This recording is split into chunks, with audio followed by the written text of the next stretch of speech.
Buli mulembe gutegeka bwagwo abavubuka era leero tuwayizaamu n'abasajja abakuliridde mu myaka ne beevuma oguliko ogw'abagala ebiwedde.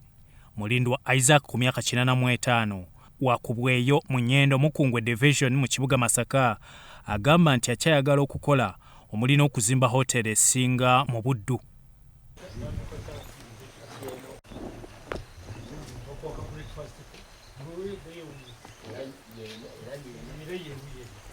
Kuyiika z'ettaka 300 zalina atedde nti abavubuka bwe balisikkira ate batunda ttunde nga bagenda bweru kudooba mu kifo ky'okulimako emmere.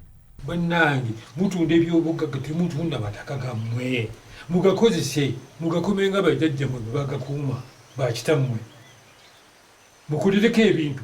Lunda enkoko eŋŋanda ze tuyita eŋŋanda ziva mu Arua. Enkoko eŋŋanda eva mu Arua. Obumonde buva Kigezi. Kabeji ava Kigezi. Lumonde Buganda ava Teso. Soroti olumonde Buganda gyava. Kati mumine woki ettaka lyonna lijjudde. Tasanyukira bannakigwanyizi badyekadyeka abalina ettaka okulitunda wadde baba n'obusobozi okulikozesa. I'm telling you, baranda kuraba bana babibe taka muna babo baleese obuzibu bunene bajja ne basanga akataka ko nga wano wendi ne bajja bagamba nti ne bateekawo obuyumba ne batandika okuzimba ennyumba kiro misana abo mbafunye wange ku faamu yange nakati tunyine emitawaana nabo ne bazimbawo ne bajja basikuutinga ne batunda amapoloti balanda kuraba nabo bafuuse problem ate baganda. Jjajja Mulindwa agamba abavubuka ab'omulembe guno badda ku matatu n'omwenge ne batakola ekikyamu.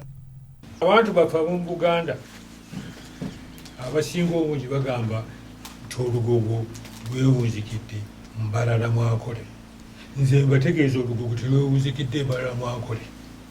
Abasajja abakole bannakole bonna basajja bakozi nnyo. Toyinza kusangayo bakuba matatu ku ssaawa 3 4 5. Toyinza nakulaba kibanda kya matatu.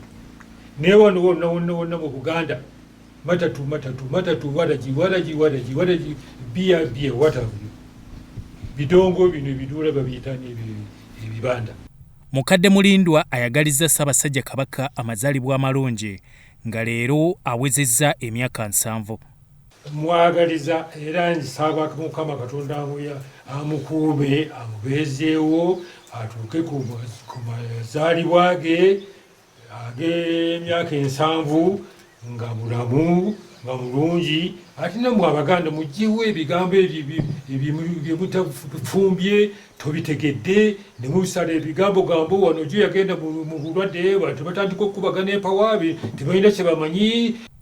Kawoya Jude ow'ebyenkulaakulana mu ssaza Buddu agamba abawuliriza ebigambo by'amaasomogi bakulaakulanye. Kubanga Ssaabasajja atadde eddoboozi ddene nnyo ku nkulaakulana ku kulabika nga beekulaakulanya abavubuka balimye emmwanyi. Otuuka mu byalo eno katuli mu ggombolola Kisekka bituba 13 naye abavubuka balimye emmwanyi. Bw'otuuka ku byuma abavubuka tebakyakaaba kasente.